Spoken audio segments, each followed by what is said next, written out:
Eh bien, bonjour à tous. Mon nom est Gilbert Gagnère. Je suis le dirigeant actuel de la société EasyMile que j'ai fondée en 2014.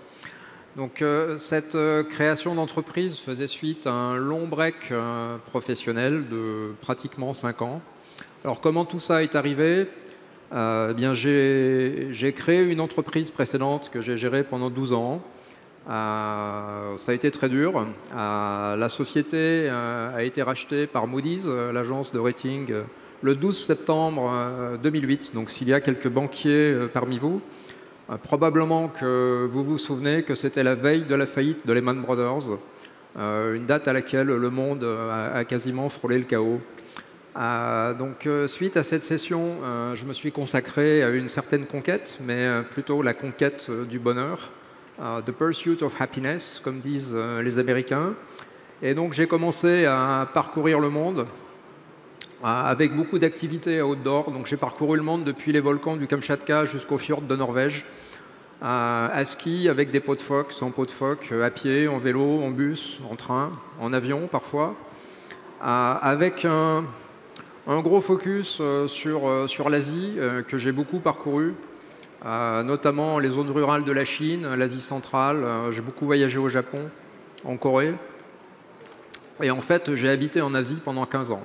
Accessoirement, je suis tombé amoureux de Bali, où durant cet épisode interprofessionnel, j'ai trouvé le temps de construire un hôtel que j'opère encore aujourd'hui. Et en fait, ce qui s'est passé, c'est que, au fil du temps, à force de vivre des événements que tout le monde qualifierait d'exceptionnel, d'extraordinaire, eh bien l'extraordinaire devient l'ordinaire. Un peu comme une personne qui irait tous les jours manger dans un 3 étoiles Michelin et qui finirait petit à petit par ne plus ressentir l'émotion qui est liée au caractère extraordinaire du fait qu'on va manger dans un 3 étoiles Michelin. Si vous y allez tous les jours, ça devient votre cantine, c'est votre ordinaire. Et en fait, c'est ce qui m'est arrivé. Et il est difficile de trouver plus extraordinaire que ce qui est déjà extraordinaire. Donc en fait, progressivement, je me suis rallié à l'idée que je devrais probablement retourner faire ce que je faisais précédemment, à savoir entreprendre, créer une entreprise. Et en fait, ma route a croisé par hasard le chemin de 4 ingénieurs qui travaillaient à ce moment-là dans le secteur des véhicules autonomes. Et c'est ce qui a été en fait le déclencheur d'EasyMile. Donc nous avons créé EasyMile, on va dire, de manière non conventionnelle. Donc la manière conventionnelle consiste à aller chercher des investisseurs, à faire un business plan sur 5 ans, voire sur 10 ans, à faire des études de marché par des cabinets tels que Roland Berger, etc., pour valider le business plan. En fait, ça ne s'est pas passé du tout comme ça chez EasyMile. On est parti juste 4 ingénieurs, moi, un industriel qui a bien voulu nous suivre, et c'est comme ça que l'histoire a commencé. Alors, où est-ce qu'on en est 7 ans plus tard? Donc, EasyMile, c'est aujourd'hui 250 collaborateurs qui sont basés principalement à Toulouse, dont environ 160 ingénieurs recherche et développement, donc c'est une équipe assez conséquente, avec des clients dans 26 pays, et des bureaux pour supporter nos clients, bien entendu à Toulouse, mais aussi à Berlin, à Denver, dans le Colorado, à Singapour et à Adélaïde, en Australie du Sud.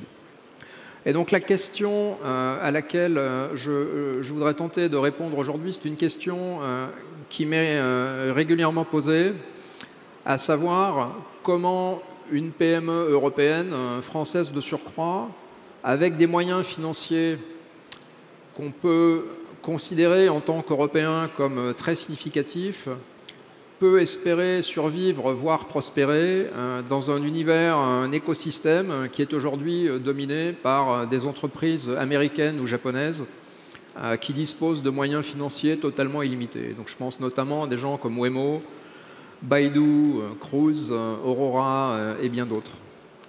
Donc en fait, oui, on peut survivre dans un univers aussi violent que celui-ci, à une condition toutefois, c'est d'éviter absolument la confrontation directe. Donc EasyMile, s'intéresse à des marchés de niche qui sont laissés de côté par ces géants qui, par définition, ont besoin de marchés de masse pour prospérer.